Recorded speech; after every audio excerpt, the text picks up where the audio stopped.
بسم اللہ الرحمن الرحیم الحمد للہ رب العالمین الرحمن الرحیم مالک یوم الدین ایاک نعبد و ایاک نستعین آمنت باللہ صدق اللہ مولانا العلی العظیم۔ انتہائی قابل احترام سامعین و ناظرین، ہم ماہ مبارک کے آغاز سے ہی سورہ مبارکہ الفاتحہ کے عنوان پر اپنے معروضات آپ کے سامنے پیش کر رہے ہیں۔ الفاتحہ پورے قرآن کا جوہر ہے، پورے قرآن کا خلاصہ ہے۔ جتنے مضامین قرآن میں آئے ہیں وہ سب کے سب اجمالی طور پر الفاتحہ میں اللہ نے بات کیا ہے۔ تو آغاز ہوا بسم اللہ الرحمن الرحیم، سہارا اس میں اللہ کا جو رحمان ہے جو رحیم۔ میں نے عرض کیا تھا کہ رحمان جو کسی کے عمل کو نہ دیکھے پھر بھی اپنے احسانات کا سلسلہ جاری رکھے، اپنے فیضان کو جاری رکھے، وہ ذات الرحمان۔ اور اللہ نے جنہیں اپنے دین کا مبلغ بنا کر بھیجا وہ رحمان نہیں تھے، البتہ مظہر رحمان ضرور تھے۔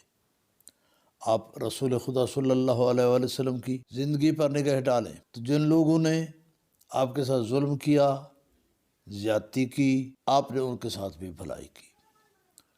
وہ کون سا مسلمان ہے جسے بڑھیا کا واقعہ یاد نہیں کہ وہ رسول خدا کے راستے پر گندگی ڈالتی تھی، کانٹے بچھاتی تھی، حبیب خدا پھر بھی آتے تھے۔ صحابہ نے عرض کیا یا رسول اللہ اگر اجازت دیں تو اس بڑھیا کا دماغ نہ ٹھیک کر دیا جائے۔ رسول خدا نے فرمایا میرے صحابہ تمہاری شان یہ ہے کہ شداء الکفار رحماء بینہم کے مصداق۔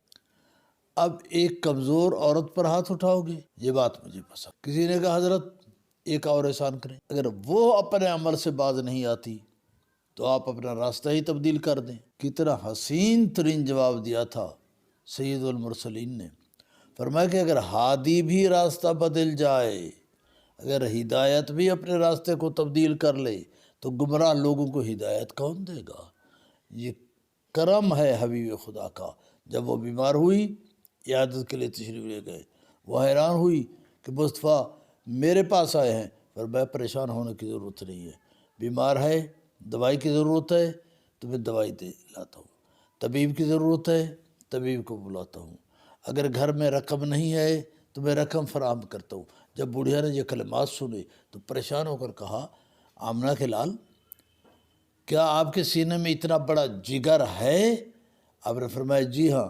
تو وہ نبی کے قدموں پر گر پڑی، کہنے لگی یا رسول اللہ مجھے معاف کر دیں، میری پوری زندگی کفر میں بسر ہوئی، اب مرنے سے پہلے میں کلمہ پڑھ کر مرنا چاہتی ہوں۔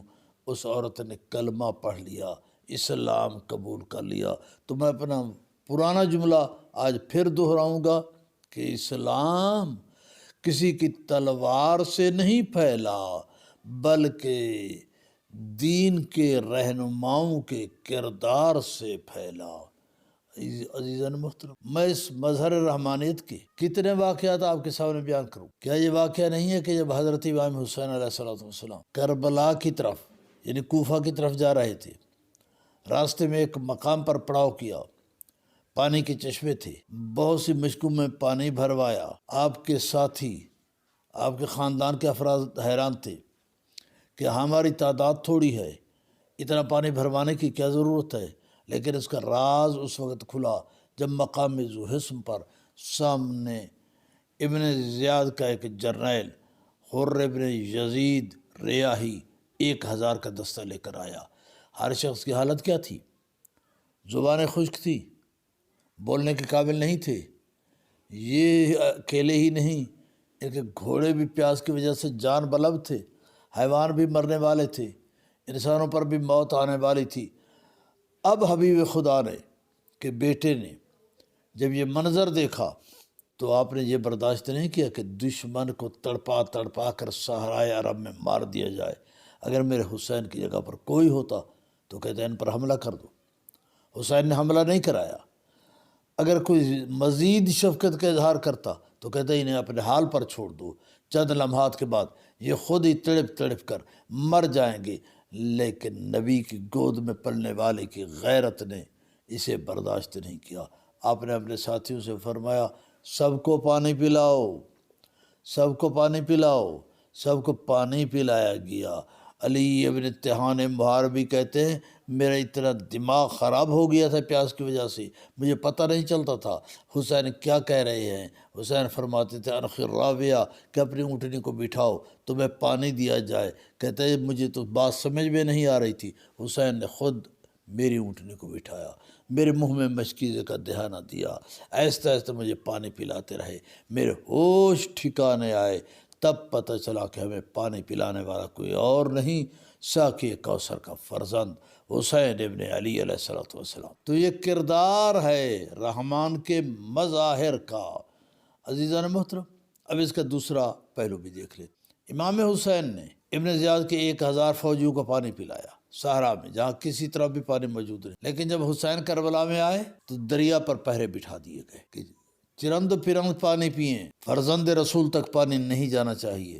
امام حسین نے پانی طلب کیا، فرمایا کہ پانی پر تمام جانداروں کا حق ہے، تم بھی پیو، ہمیں بھی پینے کی اجازت دو۔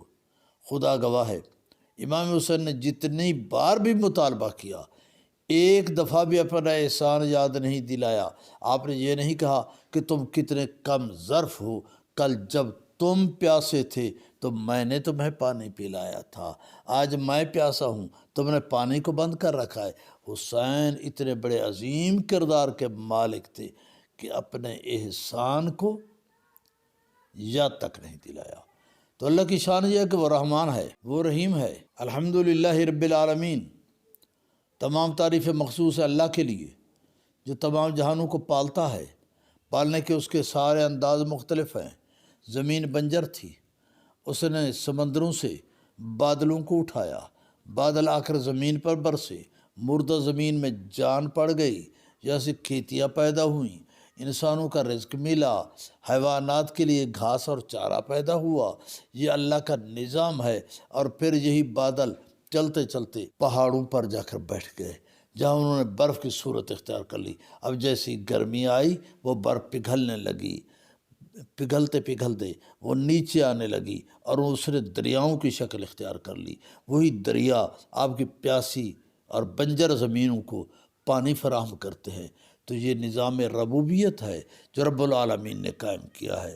کہا کہ تمام تعریفیں اللہ کے لیے ہیں جو عالمین کا رب ہے۔ پھر ارشاد فرمایا اس کا یہ عمل اضطراری نہیں اختیاری ہے، الرحمن الرحیم۔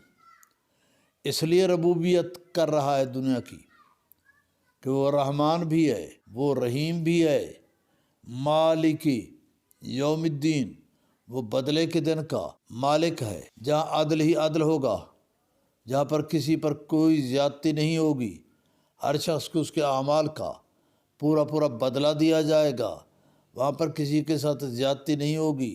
عدالت اللہ نے لگانی ہے تو وہاں پر زیادتی کا تصور ہی نہیں ہو سکتا۔ یہ دنیا کی عدالت نہیں ہے، یہ اللہ کی عدالت ہے۔ تو دنیا کے جو عادل بنے بیٹھے ہیں، میں انہیں یاد دلانا چاہتا ہوں کہ عادل سے کام لیں۔ آپ نے مرنا بھی ہے، قبر میں جانا بھی ہے، اللہ کے سامنے پیش بھی ہونا ہے۔ تو اب اللہ نے جب پوچھا کہ تم نے کیا کیا تھا، کیسا عدل کیا تھا، عدل کے پردے میں تم ظلم کو فروغ دیتے رہے، تو اللہ گواہ ان کے پاس کوئی جواب تک نہیں ہوگا۔ تو کہا میں مالک یوم الدین ہوں، لمن الملک اليوم للہ الواحد القہار۔ آج بادشاہت کس کی ہے؟ اللہ کی ہے، جو واحد بھی ہے، جو قہار بھی ہے۔ ایاک نعبد، ہم صرف تیری ہی عبادت کرتے ہیں۔ عبادت اللہ کے لیے مخصوص ہے، غیر اللہ کے لیے عبادت نہیں ہوتی۔ تو اللہ نے فرمایا تخلیق انس و جان کا مقصد بھی عبادت ہے، وما خلقت الجن والانس الا لیعبدون۔ جن انسانوں کو اس لیے پیدا کیا کہ وہ میری عبادت کریں۔ عبادت کے متفرق درجات ہیں۔ جب حضرت جبریل امین نے رسالت مآب سے پوچھا کہ مال احسان، احسان کیا ہے، تو سید العالمین نے کتنا حسین جواب دیا، فرمایا ان تعبد اللہ کانک تراہ فإن لم تکن تراہ فإنہ یراک۔ اللہ کے شان سے عبادت کرو، اس انداز سے عبادت کرو، تمہیں یقین ہو کہ تم اپنی آنکھوں سے خدا کو دیکھ رہے ہو۔ فإن لم تکن تراہ فإنہ یراک، اگر تم اسے نہیں دیکھ رہے تو یہ سمجھ لو کہ وہ تمہیں دیکھ رہا ہے، یہ احسان ہے۔ عبادت اسی درجے کی ہونی چاہیے، اسلام اسی درجے کی عبادت کی طرف مسلمانوں کو متوجہ کرتا ہے۔ حضرت امام علی زین العابدین علیہ الصلوۃ والسلام نے کیا ہی خوبصورت ارشاد فرمایا عبادت کرنے والوں کی 3 اقسام ہیں۔ کچھ ایسے ہیں جو جنت کے لالچ میں عبادت کرتے ہیں، کچھ ایسے ہیں جو دوزخ کے خوف سے عبادت کرتے ہیں، کچھ تھوڑے سے آدمی ایسے ہیں جو خدا کو لائق سجدہ سمجھ کر عبادت کرتے ہیں۔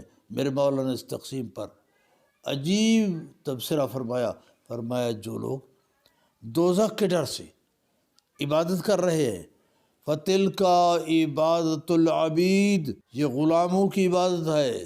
غلام کو ڈر ہوتا ہے کہ اگر میں نے آقا کا کام نہ کیا، مالک کا کام نہ کیا تو مالک کوڑا اٹھا کر مجھے مارے گا، میری کمر پر کوڑے رسید کیے جائیں گے۔ تو غلام اطاعت کرتا ہے خوف کی وجہ سے۔ فرمایا جو دوزخ کے خوف سے عبادت کرتا ہے تو وہ غلامانہ ذہنیت کا حامل ہے، وہ غلامانہ انداز سے اللہ کی عبادت کر رہا ہے۔ فرمایا ایک طبقہ وہ ہے جو حصول جنت کے لیے عبادت کرتا ہے۔ فرمایا تلک عبادت التجار، یہ تاجروں کی عبادت ہے۔ تاجر ایک ہاتھ سے مال دیتا ہے، اس کے بدلے اس کی قیمت وصول کرتا ہے۔ تو یہ لوگ بھی یہی سمجھتے ہیں کہ اس ہاتھ سے نماز دیں گے، اس ہاتھ سے روزہ دیں گے، اس ہاتھ سے حج و زکوٰۃ پیش کریں گے اور اللہ ہمیں اس کے بدلے جنت دے گا، حور و قصور دے گا، جنت کے آسائشات دے گا۔ فرمایا جو اس ذہنیت کے تحت عبادت کرتے ہیں وہ تاجرانہ ذہنیت رکھتے ہیں۔ پھر فرمایا کچھ ایسے بھی ہیں جو خدا کی عبادت خوف کی وجہ سے نہیں کرتے، جنت کی طمع میں نہیں کرتے، اللہ کو واحد لا شریک سمجھ کر اس کی عبادت کرتے ہیں۔ تو دعا ہے رب العالمین ہمیں ان لوگوں میں معشور فرمائے جو خدا کی سچے دل سے عبادت کرتے ہیں۔ آج کا درس یہی پر تمام کر رہے ہیں۔ فما علینا الا البلاغ المبین۔